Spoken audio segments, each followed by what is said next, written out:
مفتی طارق مسعود special.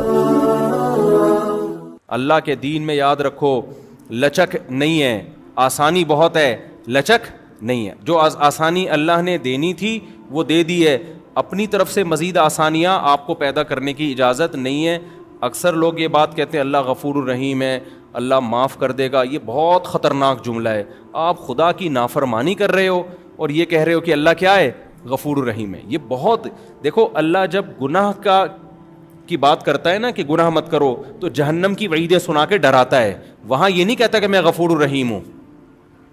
خوب سمجھ لیں، یہ جو آج ہم نے سورہ اعراف پڑھی ہے اس میں جو پیغمبروں کے واقعات آئے تو کہیں بھی نہیں ہے کہ پیغمبروں نے قوم کو جا کے سمجھایا ہو کہ دیکھو تم اللہ کی نافرمانی چھوڑ دو، نہیں چھوڑتے تو کوئی بات نہیں، اللہ بہت غفور اور رحیم ہے، یہ کہیں بھی نہیں ہے۔ کئی واقعات پڑھے، میں انشاءاللہ بھی پڑھتا ہوں اس کو، کہیں بھی نہیں۔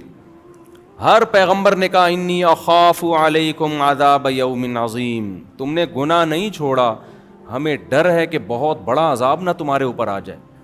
لوط علیہ السلام کی قوم کا واقعہ بھی آیا آج کہ تم ایسے جرم کرتے ہو، تم لڑکوں سے بدفعلی کرتے ہو، ہمیں ڈر ہے، مجھے ڈر ہے کہ اللہ تم پر آسمان سے کوئی عذاب نازل نہ کر دے۔ تو قوم نے کیا جواب میں کہا ہے؟ قوم نے جواب میں کیا کہا کہ بھئی لے آؤ اللہ کا عذاب۔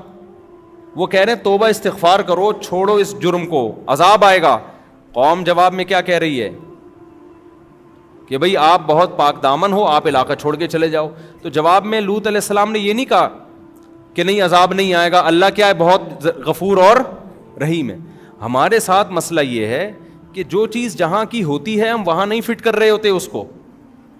دیکھو یہ رمضان ہے نا، اس میں پکا عزم کرو۔ قرآن الحمد سے لے کے والناس تک ایک ہی بات کرتا ہے، اپنا عقیدہ درست کر لو اور اپنا عمل درست کر لو اور اللہ کی طرف آ جاؤ۔ یہ عبادتیں ہمیں کیوں دی گئی ہیں؟ روزہ ہمیں کیوں دیا گیا؟ تراویح کیوں دی گئی ہے؟ تاکہ ہمارے دل میں اللہ کی محبت پیدا ہو جائے اور ہم اللہ کی نافرمانی کو چھوڑ دیں۔ جتنی ڈسکشن پیغمبروں کی قوموں کے ساتھ ہوئی ہے وہ ساری آج کے حالات پہ منطبق ہوتی ہے۔ وہ سمجھا رہے ہیں گناہ چھوڑو، گناہ چھوڑو، گناہ چھوڑو ورنہ عذاب آئے گا، عذاب آئے گا، عذاب آئے گا۔ اور آج آپ دیکھو جب کسی سے بات کرو گناہ چھوڑو عذاب آئے گا، وہ کہے گا بھئی اللہ غفور رحیم ہے، اللہ معاف کرنے والا ہے، تو کون ہوتا ہے؟ فوراً جواب میں کیا کہے گا؟ تو کون ہوتا ہے بھائی بات کرنے والا؟ اللہ ہے، میں جانوں، اللہ جانے، تو کون ہوتا ہے؟ بہت خطرناک جملہ ہے، بہت ڈینجرس جملہ ہے، ڈرنا چاہیے ایسے موقع پہ۔ تو اللہ نے جو کہا نا کہ میں غفور الرحیم ہوں، کن لوگوں کے لیے کہا؟ وَمَن يَعْمَلْ سُوءًا أَوْ يَظْلِمْ نَفْسَهُ، قرآن کہتا ہے جو بھی گناہ کر بیٹھے گا یا اور کسی طرح سے اپنی جان پہ ظلم کر بیٹھے گا، ثُمَّ يَسْتَغْفِرِ اللَّهَ، اب اس کو خیال آ گیا کہ میں نے غلط کیا ہے، اب اس کو خیال ہو گیا، کیا ہوا؟ بولے نا میں نے غلط کیا، مجھ سے مسٹیک ہو گئی ہے، بھائی یہ تو اس کی سزا کیا ہے؟ جہنم کی آگ۔ یہ خیال نہیں ہے کہ کوئی بات نہیں اللہ تو غفور رحیم ہے، چلو یار چلتا ہے، ابھی تھوڑا ڈیلے کر دیتے ہیں، ابھی تو جوان ہیں، جب بڑھاپے میں تو ویسے ہی سب کچھ چھوٹ جاتا ہے، جب منہ میں دانت ہی نہیں رہیں گے تو سود چھوڑ دیں گے کھانے کے لیے منہ میں دانت؟ ارے سود کھانے کے لیے بھی تو منہ میں دانت ہونے چاہیے نا، حرام کھانے کے لیے منہ میں دانت ہونے چاہیے۔ تو جب بوڑھے ہو جائیں گے تو منہ میں دانت رہیں گے ہی نہیں، تو توبہ کر لیں گے ہم۔ تو یہ نہیں ہے، قرآن کیا کہتا ہے؟ وَمَن يَعْمَلْ سُوءًا أَوْ يَظْلِمْ نَفْسَهُ، جس نے بھی اپنی جان پہ ظلم کیا، ثُمَّ يَسْتَغْفِرِ اللَّهُ، پھر اس کو خیال ہو گیا یار یہ میں غلط ٹریک پہ جا رہا ہوں۔ زنا کا راستہ صحیح راستہ ہے یا غلط راستہ ہے؟ بتاؤ۔ شراب کا راستہ صحیح راستہ ہے یا غلط راستہ ہے؟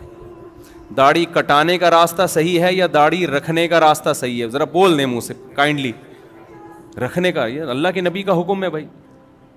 ماں باپ کی نافرمانی، ان کے سامنے بد کلامی کا راستہ صحیح ہے یا ماں باپ کے سامنے سر جھکانا، ان کے سامنے اف نہ کرنا، یہ راستہ صحیح ہے؟ ان کی فرما برداری والا راستہ صحیح۔ عورت کا اپنے شوہر کی نافرمانی والا راستہ کہ میرے وہی رائٹ ہیں جو آپ کے، آپ کون ہوتے ہو مجھ پر اونچی آواز سے بات کرنے والے، میں کیوں مانوں، میری اپنی لائف، آپ کی اپنی لائف، یہ والا راستہ صحیح ہے؟ یا عورت کہے کہ آپ میرے شوہر ہیں، میرے سر کے تاج ہیں، میں آپ کے ماتحت ہوں، میں آپ کی فرما برداری میں عزت اور فخر محسوس کرتی ہوں، یہ والا صحیح ہے؟ بتاؤ نا۔ خواتین جو بیان سن رہی ہیں کائنڈلی وہ بھی بولیں منہ سے. یورپ جو ہمیں راستہ سکھا رہا ہے, جو لبرل لوگ ہمیں راستہ سکھا رہے ہیں, وہ مرد اور عورت کی مساوات کا, بغاوت کا راستہ. ابھی میں سعودی عرب میں تھا, ایک صاحب نے مجھے واقعہ سنایا کہ میری بیگم نے مجھے کہا کہ مجھے جاب کرنی ہے. میں نے کہا تمہیں ضرورت کیا ہے بھائی جاب کرنے کی, سارے خرچے میں اٹھا رہا ہوں, کوئی کمی ہو تو بتاؤ. اس نے کہا نہیں, میری پرسنل لائف, انگلش تو اب سب کو آ گئی ہے, میری پرسنل لائف ہے, آپ کون ہوتے ہو مجھے روکنے والے. کہہ رہے ہم نے کہا بھائی میں نہیں, آپ کو کہیں جانا ہے تو بتائیے کیا ضرورت, کس چیز کی ضرورت ہے. نہیں جی بس مجھے یہی ہے کہ میں نے جاب کرنی ہے, میں اس گھٹن کے ماحول میں نہیں رہ سکتی. گھر کے ماحول کو کیا کہا جانے لگا ہے, گھٹن کا ماحول. گھٹن گھر میں نہیں ہوتی, جیل میں ہوتی ہے. گھر جیل نہیں ہے. دیکھو قرآن میں اللہ نے عورت جو پاک دامن عورتیں ہیں ان کے لیے محصنات کا لفظ استعمال کیا, مقیدات کا لفظ استعمال نہیں کیا. بہت اہم پوائنٹ کی بات ہے نوٹ کرنے کی. یہ آج پہلا بیان ہے نا, اس کو تمہیز سمجھیں آپ آگے کے بیانات کی. پہلے ہی سمجھ میں نہیں آئے گا تو آگے کچھ نہیں سمجھ میں نہیں آئے گا. پہلا سمجھ میں آئے گا تو آپ کو پتا ہے کہ میں نے کس ٹریک پہ چلنا ہے, آگے قرآن سے میں نے کیا سیکھنا ہے. اللہ میاں نے عورت کے لیے قرآن میں جو پاک دامن عورتیں ہیں محصنات, محصنات, شادی شدہ عورتوں کے لیے بھی محصنات, یہ لفظ نکلا ہے حصن سے. حصن کہتے ہیں قلعے کو. حصن کسے کہتے ہیں, قلعے کو. قلعہ کسے کہتے ہیں, اب یہی نہیں پتا ہوگا. قلعہ کہتے ہیں جہاں فوجیوں کی چھاونی ہو دشمن کے اٹیک سے بچنے کے لیے, اسے کہا جاتا ہے نا. اس میں آرمی باؤنڈ ہوتی ہے, فوج بند ہوتی ہے اس کے اندر, تاکہ باہر سے کوئی دشمن حملہ کرے تو ہم اس حملے کو روک سکیں. قلعے کی دیواریں اتنی موٹی ہوتی تھیں کہ وہ باہر سے توپ سے بھی حفاظت, تیر اور تلواروں سے بھی حفاظت, اور اس میں ضرورات زندگی کا سارا سامان قلعے کے اندر موجود ہوتا ہے. اس میں وہ باؤنڈ ہوتے ہیں, بند ہوتے ہیں. ایک ہوتا ہے جیل, جیل کے اندر بھی لوگ بند ہوتے ہیں. کیا خیال ہے بھائی, جیل کے اندر بھی بند ہوتے ہیں اور قلعے کے اندر بھی بند ہوتے ہیں. کھانا جیل کے اندر بھی ملتا ہے, قلعے کے اندر بھی ملتا ہے. تیر جیل کے اندر بھی نہیں جاتے اور قلعوں کے اندر بھی نہیں جاتے. لیکن آپ کو اگر آپشن دیا جائے جیل میں رہنا پسند کریں گے یا قلعے میں, تو کہاں جاؤ گے آپ؟ قلعے میں. کیوں؟ آپ کو پتا ہے جیل وہ چیز ہے جس میں بطور سزا کے بند کیا جاتا ہے. جو تیر پھینک رہا تھا نا اس کو پکڑ کے لا کے اندر کر دیا جاتا ہے اپنی حفاظت کے لیے. اور جو قلعے میں ہوتا ہے وہ سیو ہوتا ہے. تو حصن, ہا صاد اور نون, حلوے والی ہا صاد, وہ یہ والا صاد, اور کیا ہے آخر میں نون. تو محسن, محسن اسے کہا جاتا ہے جو قلعے میں سیو ہو, محفوظ ہو. قلعے میں لوگ محفوظ ہوتے ہیں, قید نہیں ہوتے, کیونکہ قلعہ تو ہم خود بناتے ہیں. تو کوئی انسان پاگل ہے اپنے آپ کو قید کرنے کے لیے قلعہ بنائے گا؟ جیل دوسروں کے لیے بنائے جاتے ہیں, اپنے لیے نہیں بنائے جاتے. قلعے اپنے لیے بنائے جاتے ہیں, دشمنوں کے لیے نہیں بنائے جاتے. تو اللہ نے وہ عورت جو پاک دامن ہے, شادی شدہ ہے, اس کے لیے محصنات کا لفظ استعمال کیا. محصنات کا مطلب جو قلعے میں محفوظ ہوتی ہے, شوہر کی حفاظت اور گھر کی چار دیواری کی حفاظت. اس حفاظت کو آج مغربی دنیا نے جیل خانے سے تعبیر کر دیا.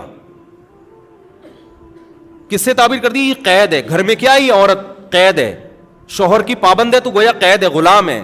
یہ قید نہیں ہے, یہ کیا ہے؟ بول تو لو کیا ہو گیا بھائی؟ محفوظ ہے. گھر قید خانہ نہیں ہے عورت کے لیے, حفاظت خانہ ہے. اپنے گھر میں کون قید ہوتا ہے؟ پاگل ہے کیا؟ ابے بھائی جب انسان سفر سے آتا ہے, آپ بولو گے پہلا بیان ہی ابے تبے سے شروع کر دیا, تو مجھے ایک بات بتاؤ نا, جب ہم سفر سے آتے ہیں گھر کی طرف بھاگتے ہیں نا, اگر وہ قید خانہ ہوتا تو سفر سے تو انسان کو تھکاوٹ ہوتی ہے, وہ گھر کیوں بھاگتا ہے؟ ہونا ہی چاہیے پارک میں جائے وہ. اب میں آیا جناب اتنے دن کے بعد, تو مجھے چاہیے فوراً میں اعلیٰ دین پارک ہے کون سا ہے وہ, میں اترتے ہی جا ایئرپورٹ پہ میں فوراً کہاں جا رہا ہوں؟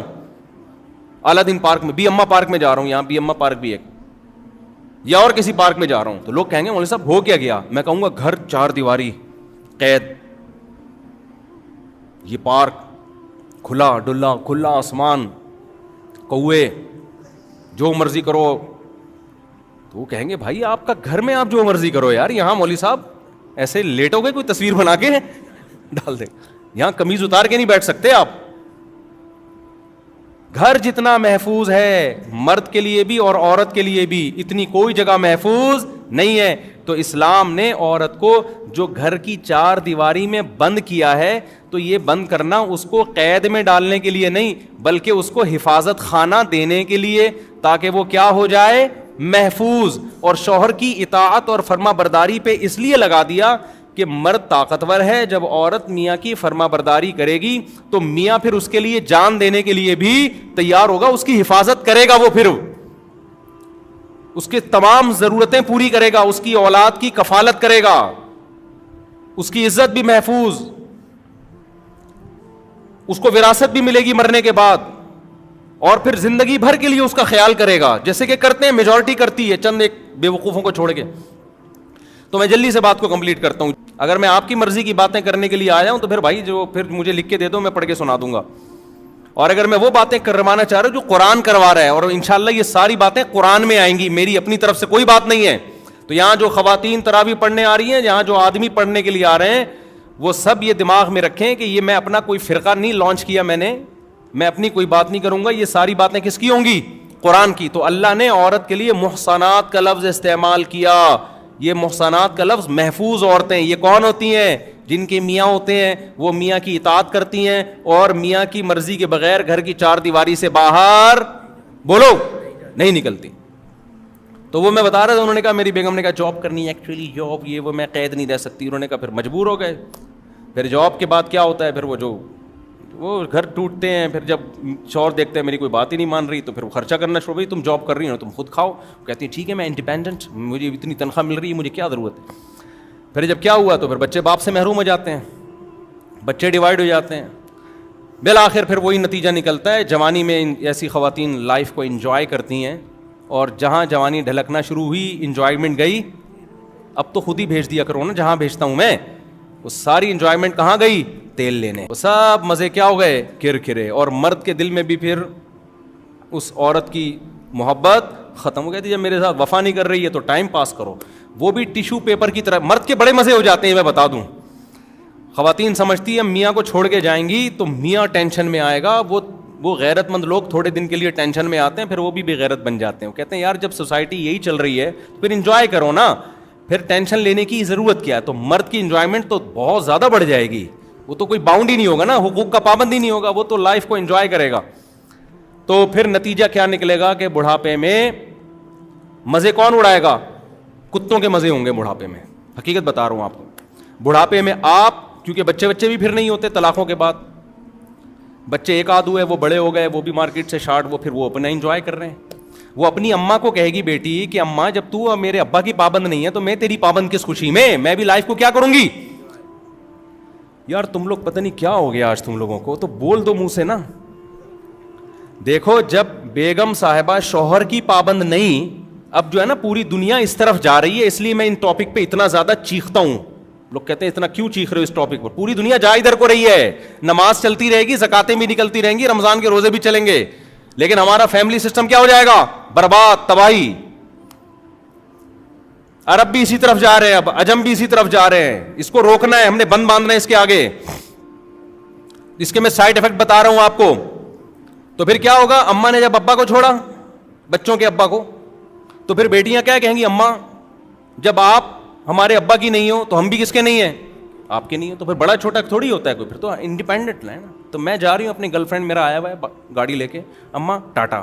ماں کہے گی بیٹا مجھ سے پوچھ تو صحیح. وہ کہے گی اماں آپ نے ابا سے پوچھا تھا, نہیں یاری بات سمجھ میں, بولو نا. اگر یہ وفا کر لیتی نا اپنے میاں کے ساتھ, آج اس کے دفاع میں کون کھڑا ہوتا, باپ کھڑا ہوتا. مرد ویسے بھی پاورفل ہے, وہ کھڑا ہوتا, وہ نہیں جانے دیتا. خیر بہرحال وہ پھر وہ جائے گی, پھر آگے اس کا بھی یہی حشر ہوگا. تو بڑھاپے میں پھر کوئی کسی کا نہیں ہوگا, کیونکہ جب آپ جوانی میں وفا کرتے ہیں تو بڑھاپے میں وفا ملتی ہے. جوانی میں بے وفائی تو بڑھاپے میں بھی کیا, بے وفائی. پھر بڑھاپے میں جب 40-45 سال بڑھاپا, یہ نہیں کہ 80 سال والا بڑھاپا, تھوڑے دن ہوتے ہیں جوانی کے ڈھلکنے کے, اس کے بعد نہ وہ طاقت رہتی ہے جاب کرنے کی. پھر وہ کمپنیاں بھی کہتی ہیں اب یہ کھانستا زیادہ ہے, کام کم کرتا ہے, ٹھیک ہے نا, یہ کھانسی اس کو زیادہ آ رہی ہے, کام کیا ہو رہا ہے, کم ہو رہا ہے, تو وہ بینیفٹس بھی آہستہ آہستہ کم. اس کے بعد آپ کے پاس پیسہ بہرحال, وہ بھی چند لوگوں کے پاس, سب کے پاس تو پیسہ بھی نہیں ہوتا, باقی تو روڈوں پہ رول رہے ہوتے ہیں, لیکن چند کروڑ پتی ہوتے ہیں. پھر وہ کہتے ہیں اتنا پیسہ آ گیا, بچے تو ہیں ہی نہیں, داماد بھی نہیں ہیں, پوتے بھی نہیں ہیں, نواسے بھی نہیں ہیں, یہ تراویاں چل رہی ہیں ہماری, کچھ بھی نہیں ہے, اب ہم کریں گے کیا کریں گے. تو پھر مزے کس کے ہوتے ہیں آخر عمر میں, کتوں کے. پھر وہ خاندانی سا کتا خریدتے ہیں, وہ کہتے ہیں بچوں نے تو وفا نہیں کی, بیوی میری بھی وفا نہیں کی, عورت کہتی ہے شوہر نے وفا نہیں کی. وفادار ایک ہی مخلوق ہے جس کو وفا سکھانی نہیں پڑتی, اور اٹ از کالڈ کتا. وہ قدرت نے اس میں وفا کے سافٹ ویئر انسٹال کر دیے, کیونکہ انہوں نے تو وفا کی نہیں. کتے کو دیکھتے ہیں کہ یار بچے کو کھانا کھلایا تھا ہم نے بچپن میں, اسکول کی فیسیں بھری تھی, اس کی گرل فرینڈ ملی, ٹاٹا کر کے چلا گیا. بیٹی کو ہم نے کھلا پلا کے جوان کیا, خوب پڑھایا لکھایا, محبتیں دی, بچپن میں پارکوں میں لے کے گئے, جھولوں میں گھمایا, پیمپر کا خرچہ, اس تعلیم کا خرچہ, بچی کی شادی کی ٹینشن, برین ہیمریج سے ابا مر گئے یا مرتے مرتے بچ گئے, یہ بڑی ٹینشنیں اٹھائیں. لیکن جناب آج تو وہی یہ ٹاٹا کر کے نکل جاتی ہے, صحیح ہے نا. تو انہوں نے دیکھا ہم نے کتے پہ, ان انسانوں پہ اتنا خرچ کیا, رپلائی اس کا جو رسپانس تھا کچھ بھی نہیں تھا, اس کا آؤٹ پٹ کچھ بھی نہیں تھا. کتے کو ایک نوالا تو وہ لیٹ جائے گا آ کے, وہ کلابازیاں کھانا شروع کر دے گا, ایسا چاٹنا شروع کرے گا, آپ کہو گے یار کتا کیا ہے, بہترین مخلوق ہے. پتہ نہیں یہ مولوی لوگ کتوں کے اتنا خلاف کیوں ہیں. لہذا مزے کس کے ہوں گے آخر عمر میں, کتوں کے مزے ہوں گے. ان کو کھلایا جائے گا. ایک بڈھے نے بھی کتا پالا ہوا ہوگا, ایک بڑھیا نے بھی کیا پالا ہوا ہوگا, کتا. پھر وہ کتا بیٹھ کے باتیں بھی کرے گا ان سے, دم بھی ہلائے گا, پھر وہ اس کو لے کے گلیوں میں گھومیں گے بھی. آپ کو پتہ ہے کتے کو لے کے گھومنا آسان نہیں ہے. میں نے بہت لوگ دیکھے جو کتوں کو لے کے گھوم رہے ہوتے ہیں, وہ کہہ تو رہے ہوتے ہیں کتے کو ہم لے کے گھوم رہے ہیں, لیکن اصل میں کتا ان کو لے کے گھوم رہا ہوتا ہے. کیونکہ جب آپ گائے بکری ہے نا, یہ پل جاتے ہیں, یہ آرام جہاں جہاں بولو گے جائیں گے. کتے میں یہ ہوتا ہے کہ جب آپ اس کی رسی پکڑتے ہو نا, وہ کبھی ادھر جا رہا ہے کبھی ادھر, ایسے کھینچ رہے ہوتے ہیں, ٹینشن. بہت سے لوگ میں نے دیکھے ہیں یورپ میں بھی اور ایسے ماڈرن لوگوں میں نا, کہ کتوں کو واکنگ پہ لے کے نکلتے ہیں. میں کہتا ہوں یار یہ تو کتا تمہیں لے کے نکلا ہوا ہے, وہ کتا قابو میں نہیں آتا ہے. آپ تمیز سے واکنگ نہیں کر سکتے ہو, حقیقت بتا رہا ہوں, جا کے دیکھ لو. کبھی ادھر جا رہا ہے کبھی ادھر جا رہا ہے, کبھی ادھر سے پکڑ کے کھینچ رہے ہیں, کبھی ادھر سے پکڑ کے کھینچ رہے ہیں. تو ٹینشن تو ساری تمہاری, یہ کیسی واکنگ ہو رہی ہے یار. تو یہ نیچر سے بغاوت کے نتائج دیکھ رہے ہو, نہیں دیکھ رہے نا, کر لو جو کرنا ہے کر لو, آپ اپنی منمانی زندگی گزارو. خدا کی قسم اسلام پہ آ جاؤ. مجھے اتنا, یہ جب قرآن رمضان میں تو قرآن زیادہ سننے کا پڑھنے کا موقع ملتا ہے, اتنا خوشی ہوتی ہے خدا کی قسم اتنی, یا اللہ تو نے ہمیں کیسی کتاب دے دی, کتنی پیاری کتاب دے دی. ایسے 2 اور 2 4 کی طرح اس نے ہمارے لیے زندگی متعین کر دی. ایسے چلنا ہے, ایسے نہیں چلنا جیسے لوگ کہہ رہے ہیں. کتنا فائدہ, ذہنی سکون بھی. دیکھو گناہ ایک ایسی چیز ہے, برائی ایک ایسی چیز ہے. میں پہلے وہ ٹاپک کمپلیٹ کر لوں. تو صحیح راستہ اور غلط راستہ, تو عورت کے لیے کیا ہے, شوہر کی نافرمانی والا راستہ ہے یا فرما برداری والا, فرما برداری والا. اسی طرح مرد کے لیے بھی ہے بھائی. ایک ہے بیوی بچوں کے ساتھ بدتمیزی سے بات کرنا اور ان پہ ہاتھ کھلا نہ رکھنا, کنجوس مکھی چوس بن کے رہنا. باہر نہاریاں برگر پھوڑ رہا ہے, پیزے کھا رہا ہے, گھر والوں کو کھچڑی کھلا رہا ہے. حدیث میں آتا ہے جو خود کھاؤ ان کو بھی کھلاؤ, جو خود پہنو ان کو بھی, جس اسٹینڈرڈ کا خود پہنو ان کو بھی پہناؤ. سمجھتے ہو. اور جب گھر میں داخل ہو, آپ کے جتنے اخلاق ہیں باہر, آپ جتنا اچھا دوستوں سے ہنس ہنس کے تمیز سے بات کرتے ہو, تو سب سے پہلے وہ ہنسی مذاق اور وہ کس سے ہونا چاہیے, آپ کے بیوی بچوں سے ہونا چاہیے. بہت سے لوگ جب گھر میں آتے ہیں تو گھر والے ڈر جاتے ہیں, آئے کیوں, باہر رہتے تو زیادہ, بولو نا, آتے ہی ٹینشن پارسل کرنا شروع کر دیتے ہیں. جو باس کی ٹینشن ہے وہ گھر میں لا کے گھر والوں کو پارسل کرتے ہیں. تو یہ عمل اچھا ہے, یا وہ سیدھا راستہ یہ ہے کہ جب گھر میں آؤ مسکراتے چہرے کے ساتھ آؤ, بیوی بچوں کو ٹائم دو, ان کی کڑوی کسیلی کبھی کبھار اگنور کر دیا کرو, ٹھیک ہے نا, اچھے رخ پہ لے کے جاؤ ان کو ٹائم دو, کبھی تفریح میں لے جایا کرو ان کو. تو یہ والا راستہ اچھا ہے, تو یہ سیدھا راستہ ہے. اور وہ والا راستہ جو پہلا والا راستہ تھا, جب گھر میں آئے تو ایسے جیسے چنگیز خان نے بغداد پہ حملہ کر دیا ہے. کچھ لوگ کہتے ہیں کہ ہمارے ابا جب گھر میں آتے ہیں نا سب تھر تھر کانپنا شروع کر دیتے ہیں. ابا پتہ نہیں اب کیا کیا بولیں. ایک صاحب مجھ سے ملے, انہوں نے مجھے بولا کہ میرا قصہ نہیں سنانا بیان میں, لوگ ڈر رہے ہوتے ہیں. میں نے کہا بھائی اگر میں سناؤں گا بھی تو کیا پتہ چلے گا تمہارا قصہ ہے یار, اتنا بھی نہیں ڈرو نا. آٹو پہ آ گئے ہیں اب لوگ نا, جیسے میں سیلفیوں میں آٹو پہ آ گیا ہوں. کئی دفعہ تو لوگ سیلفیاں لے رہے ہوتے ہیں نا, میں دے رہا ہوتا ہوں. بعض دفعہ ویسے ہی آ رہا ہوتا ہے, میں پھر بھی سیلفی اس کو دے رہا ہوتا ہوں, کیونکہ میں اس پہ ایک سیٹ ہو گیا ہوں اب نا.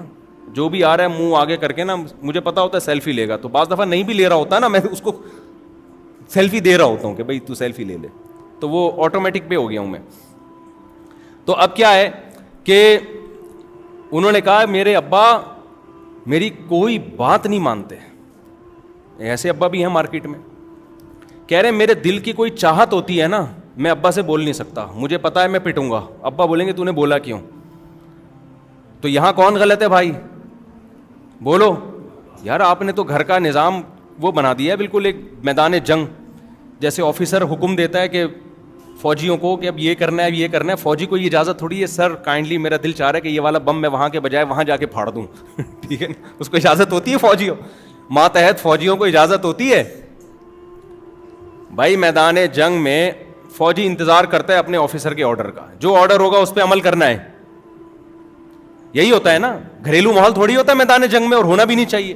وہاں یہ نہیں ہوتا کہ سر آپ, میرا مشورہ یہ ہے کہ یہ جو شب برات کے لیے ہم نے پٹاخے رکھے ہوئے تھے وہ والے پٹاخے ہم کیا کریں گے, پہلے وہ والے پٹاخے چلاتے ہیں پھر سچی مچی کے چلائیں گے, پہلے ڈرانے کے لیے نا دشمن کو.